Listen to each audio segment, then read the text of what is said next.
ఓం శ్రీం హ్రీం క్లీం గ్లౌం గం గణపతయే నమః వరవరద సర్వజనం వశమానయ స్వాహా. ఓం ఐం హ్రీం శ్రీం శ్రీమాత్రే నమః. శివశక్తైకరూపిణ్యై ఓం నమః శివాయ.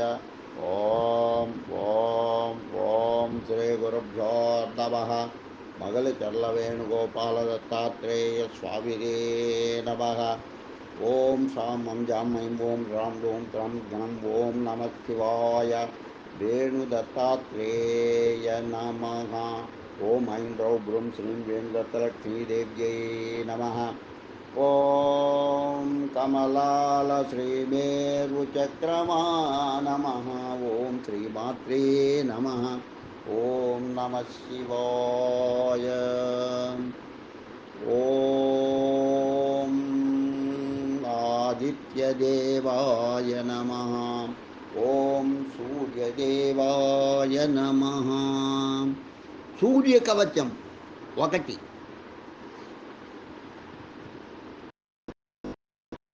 त्रैलोक्यमङ्गलं नाम सूर्यकवचं अद्य करिष्ये नमः. श्रीगणेशाय नमः.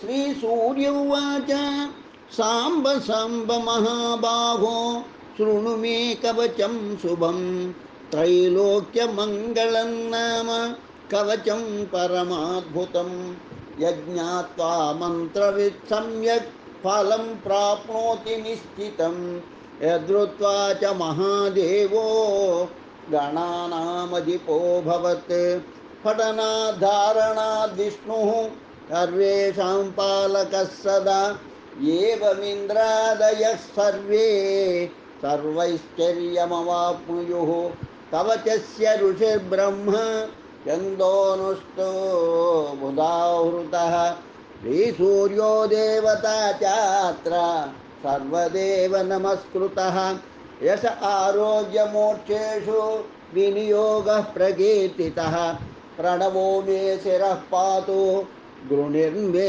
पातु पालकम् सूर्यो व्यान्नयनद्वान्द्वमादित्यः कर्मयुग्मकम् अष्टाक्षरो महामन्त्रः सर्वाभीष्टफलप्रदः ह्रीं वेजं मे मुखं पातु हृदयं भुवनेश्वरी चन्द्रबिम्बं विंशदाद्यं पातु मे गुह्यदेशकम् अक्षरोऽसौ महामन्त्रः सर्वतन्त्रेषु गोपितः शिवोऽग्निसमायुक्तो वामाक्षिबिन्दुभूषितभूषितः एकाक्षरो महामन्त्रः श्रीसूर्यस्य प्रकीर्तितः गुह्याद्गुह्यतरो मन्त्रो वाञ्छाचिन्तामणिस्मृतः शेषादिपादपर्यन्तं सदा पातु मनोत्तमः इति ते कथितं दिव्यं त्रिषु लोकेषु दुर्लभं ईप्रदं कान्तिदं नित्यं धनारोग्यविवर्धनं कुष्ठादिरोगशमन महाव्याधिविनाशनं त्रिसन्ध्यां यः पठेन्नित्यम् अरोगे बलवान् भवेत् बहुधा किमिवोक्तेन यद्यन्मनसि वर्तते ततत्सर्वं भवेत् तस्य कवचस्य च धारणात् भूतप्रेतपिशाचश्च यक्षगन्धर्वराक्षसाः ब्रह्मराक्षसवेतालान् द्रष्टुमपि तं श्रमाः दूरादेव पलायन्ते तस्य संकीर्तनादपि भोजपत्रे समालित्य रोचना गुरुकुङ्कुमैः रविवारे च संक्रान्त्यां सप्तम्यां च विशेषतः धारयेच्छादकश्रेष्ठः श्रीसूर्यस्य प्रियो भवेत् त्रिलोकमध्यगं कृत्वा धारये दक्षिणे करे शिखायामथवा कण्ठे सोऽपि सूर्यो न संशयः इति चे कथितं साम्ब त्रैलोक्यं मङ्गलाभिधं कवचं दुर्लभं लोके तव स्नेहात् प्रकाशितम् अज्ञात्वा कवचं देव्यां यो जपेत् सूर्यमुत्तमं सिद्धिर्न जायते तस्य कल्पकोटिशतैरपि इति श्रीब्रह्मयामले त्रैलोक्यमङ्गलं नाम शौर्यकवचं सम्पूर्णम्। अधा सूर्यकवचस्तोत्रं याज्ञवल्क्यमुनिर्विरचितं रण्डवभागम् अद्य करिष्ये नमः। श्रीगणेशाय नमः। याज्ञवल्क्य उवाच शृणुष्व मुनिशार्दूल सूर्यस्य कवचं शुभं शरीरारोग्यदं दिव्यं सर्वसौभाग्यदायकं मुकुटं स्फुरन्मकरकुण्डलं ध्यात्वा सहस्रकिरणं स्तोत्रमेतदुदीरयेत्। शिरो मे भास्करः पातु ललाटं मे अमितद्युतिः नेत्रे दिनमणिः पातु श्रवणे वासरेश्वरः घ्राणं घर्मगृणिः पातु वदनं वेदवाहनः जिह्वां मे मानदः पातु कण्ठं मे सुरवन्दितः कन्दौ प्रभाकरः पातु वट्टः पातु जनप्रियः पातु पादौ द्वादशात्मा सर्वाङ्गं सकलेश्वरः। सूर्यरक्षात्मकं स्तोत्रं लिखित्वा भोज्यपत्रके ददाति यः करे तस्य वशगात् सर्वसिद्धयः। सुस्नातो यो जपेत् सम्यग्योऽधीते स्वस्थमानसः सर्वरोगमुक्तो दीर्घायुः सुखं पुष्टिं च विन्दति इति श्रीमद्याज्ञवल्क्यमुनिविरचितं सूर्यकवचस्तोत्रं सम्पूर्णम्।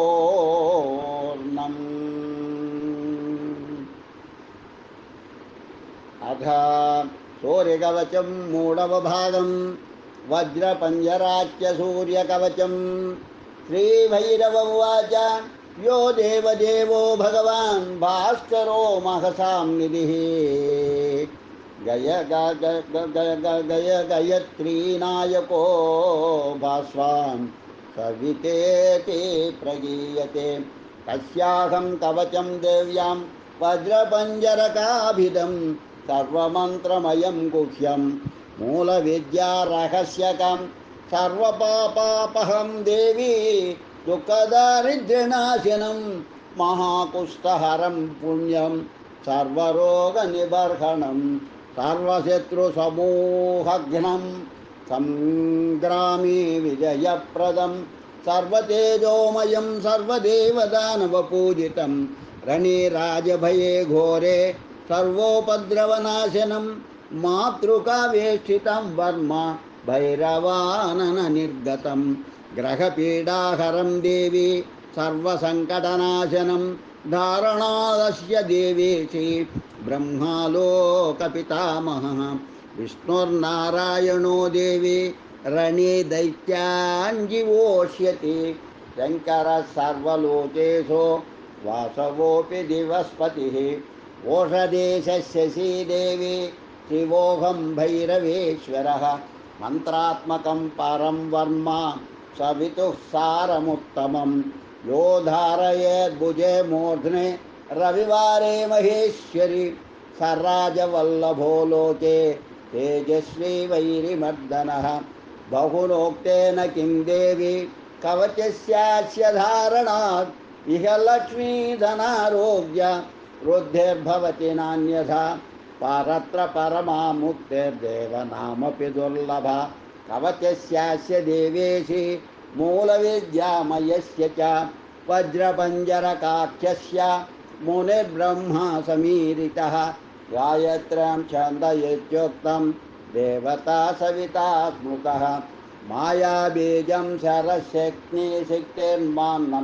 नमः कीलकमीश्वरी सर्वार्धसाधने देवी विनियोगप्रकीर्तितः ॐ अं औं इं ईं शिरः पातु ॐ सूर्यो मन्त्रविग्रहः ॐ रुं रों ललाटं मे क्रां रविः पातु चिन्मयः लों ऐं ऐं पातु नेत्रे ह्रीं ममारुणसारथिः ॐ औं अं अः श्रुते पातु सहः सर्वजगदीश्वरः खं खं गं घं पातु गण्डौ सों सूरः सुरपूजितः चं छं जं झं च नासां मे पातु या पातु यारं यारम् अद्य अर्यमा प्रभुः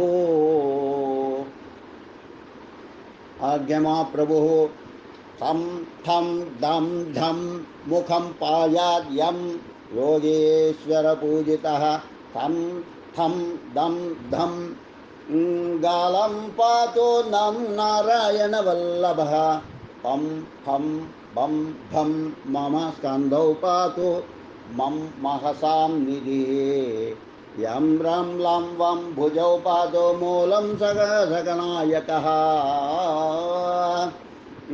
शं शं संहं पातु वत्सो मूलमन्त्रमयो यद्ध्रुवः लं क्षः उच्छीं सदा पातु ग्रहाधो दिनेश्वरः ञं इणिं नं नं मं मे पातु पृष्ठं देवसनायकः अं आं एं ऐं ॐ ॐ रुं रों नाभिं पातु तमोपकः लों लों ऐं ऐं ॐ औं अं अहः लिङ्गं मे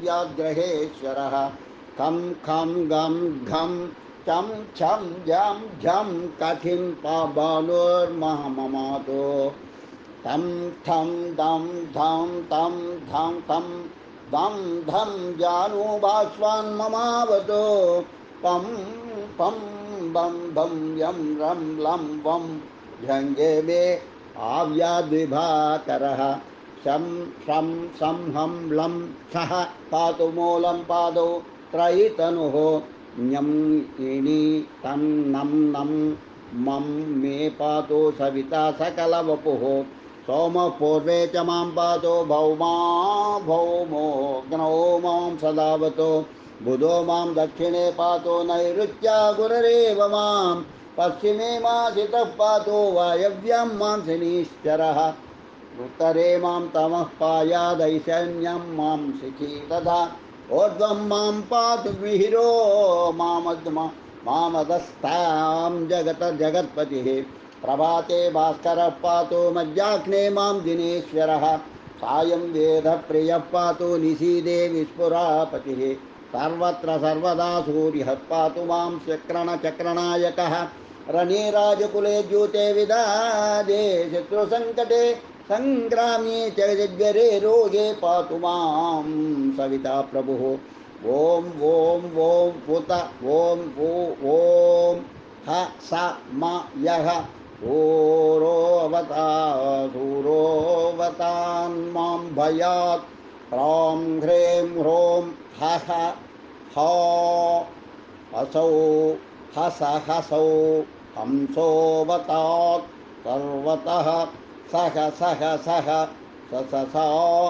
नृपाद्वनचराच्चौराद्रणात् सङ्कटात् आयान्माङ्कुलनायकोऽपि सविता ॐ ह्रीं ह सहौसौ सदा सर्वदा द्रां द्रीं द्रौं दधनां तथा च तारणिर्भां भयेर्भयाद् भास्करो रां ह्रीं रों रों रवेज्वरभयात् पुस्ताश्च शूलामयात् अं औं वें महामयभयं मां पातु मार्तण्डको मूलव्याप्त तनुः सदावतु परं हंसः सहस्रां सुमान् इति श्रीकवचं दिव्यां वज्रपञ्जरकाभिदं सर्वदेवरहस्यं च मातृकामन्त्रवेष्टितं महारोगभयघ्नं च पापघ्नं मन्मुखोदितं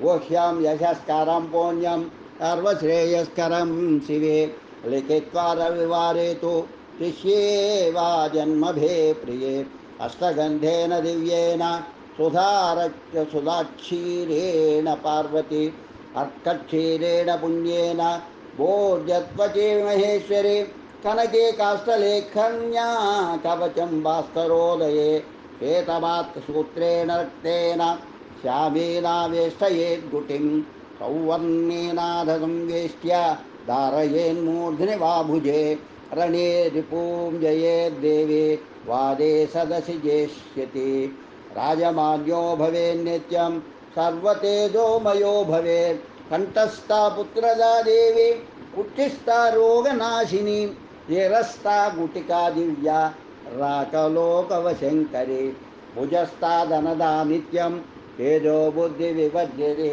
वन्द्या वा काकवन्द्या वा मृतवत्सा चयाङ्गना कण्ठे सा धारये नित्यं बहुपुत्रा प्रजामयी प्रजायये यस्य देहे भवेत् नित्यं गुटिकैषा महेश्वरी महास्त्राणीन्द्रमुक्तानि ब्रह्मास्त्रादीनि पार्वती तद्देहं प्राप्य व्यर्थानि भविष्यन्ति न संशयः त्रिकालं यः पठेत् नित्यं कवचं वज्रपञ्जरं तस्य सद्यो महादेवी सविता वरदो भवेत् अज्ञात्वा कवचं देवी पूजयेत् यस्त्रयीतनुं तस्य पूजार्जितं पुण्यं जन्मकोटिषु निष्फलं यथावत्तं पठेद्वर्मा सप्तम्यां रविवासरे महाकुष्ठार्धितो देवी मुच्यते नात्र संशयः निरोगो यः पठेद्वर्मा दारिद्रो वज्रपञ्जरं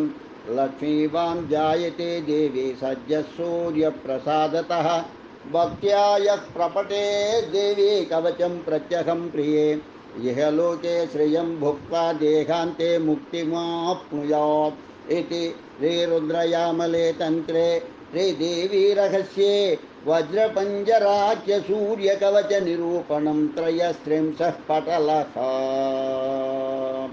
सम्पूर्णम्।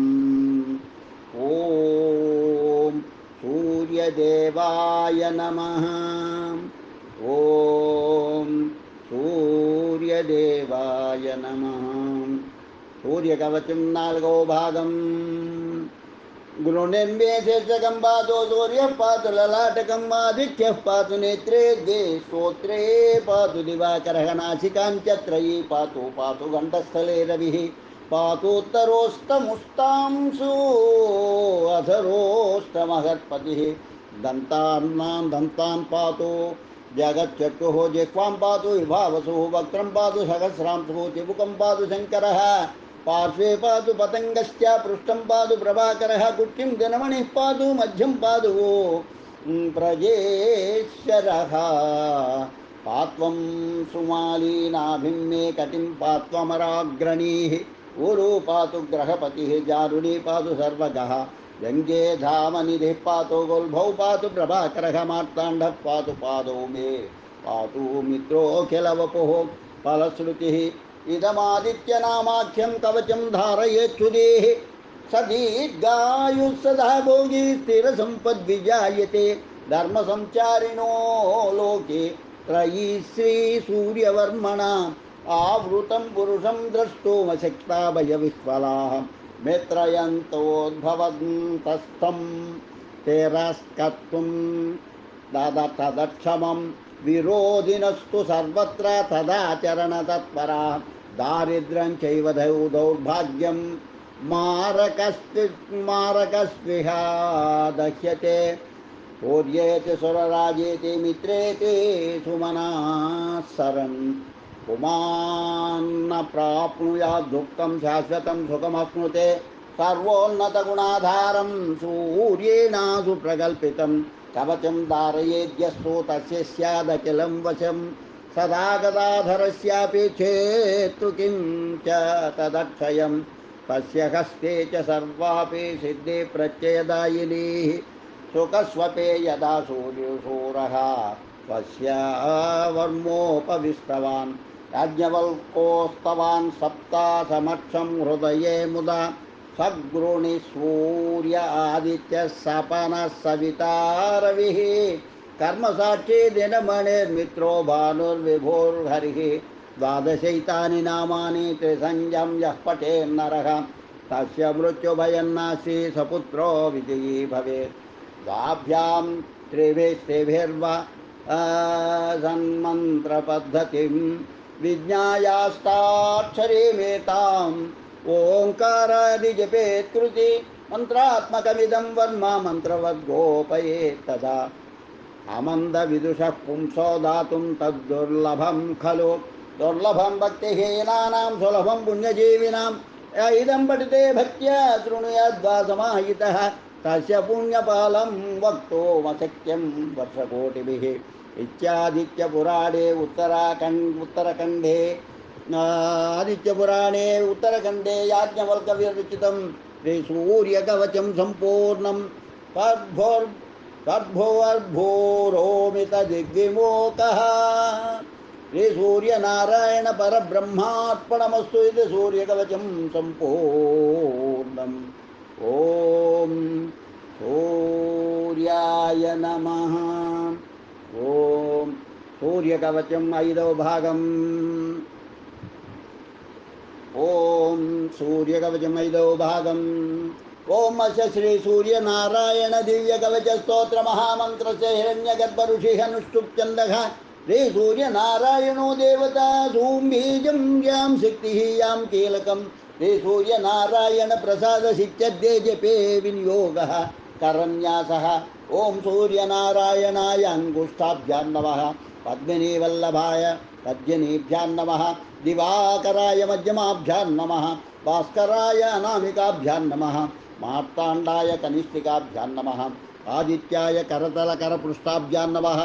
ఏమం హృదన్యాసః లోకత్రయేతి దిగ్బంధః. ధ్యానం త్రిమూర్తిరూపం విశ్వేశం శూలముద్గరధారిణం హిరణ్యవర్ణం సుముఖం ఛాయాయుక్తం రవిం భజే. అధస్తోత్రం భాస్కరో మే శిరః పాతు లలాటం లోకబాంధవః. కపోలౌ త్రయీమయః పాతు నాసికాం విశ్వరూపభృత్. నేత్రే చాదోక్షజః పాతు కంఠం సప్తాశ్వవాహనః. మార్తాండో మే భుజౌ పాతు కక్షౌ పాతు దివాకరः. పాతు మే హృదయం పూషా వక్షః పాతు తమోహరः. కుక్షిం మే పాతు మిహిరో నాభిం వేదాంతగోచరः. ద్యుమణిర్మే గతిం పాతు గుహ్యం మే అబ్జబాంధవः. పాతు మే జానుని సూర్యో ఊరూపాత్ కురు విక్రమः. చిత్రభాను సదా పాతు జానుని పద్మిని ప్రియः. జంగే పాతు సహస్రాంశో పాదౌ సర్వసురార్చితः. సర్వాంగం పాతు లోకేశో బుద్ధిసిద్ధే గుణప్రదः. సహస్రభానుర్మే విద్యాం పాతు తేజః ప్రభాకరः. అహోరాత్రౌ సదా పాతు కర్మసాక్షి పరంతపః. ఆదిత్యకవచం పుణ్యం యప్పటే సతతం శుచిః. సర్వరోగ వినిర్ముక్తో సర్వోపద్రవవర్జితः. తాపత్రయ విహీనः సన్ సర్వసిద్ధిమవాప్నుయాత్. సంవత్సరేణ కాలేన సువర్ణతనుతాం వ్రజే. క్షయాపస్మారకుష్ఠాది గుల్మవ్యాధి వివర్జితः. సూర్యప్రసాద సిద్ధ్యాత్మా సర్వాభీష్టఫలం లభేత్. ఆదిత్యవాసరే స్నాత్వా కృత్వా పాయసముత్తమం. అర్కపత్రే తు నిక్షిప్య దానం కుర్యాద్విచక్షణः. ఏకభుక్తం వ్రతం సమ్యక్ సంవత్సరమధాచరేత్. పుత్రపౌత్రం లభేల్లోకే చిరంజీవీ భవిష్యతి. సద్భువర్భూరోమితి దిగ్విమోకః. ఇది శ్రీ హిరణ్యగర్భసహితాయాం శ్రీ సూర్యనారాయణ దివ్యకవచ స్తోత్రం సంపూర్ణం. ఓం ఓం హ్రీం గృణిసూర్యాయ నమః. ఓం హ్రీం గృణిసూర్యాయ నమః. ఓం హ్రీం గృణిసూర్యాయ నమః.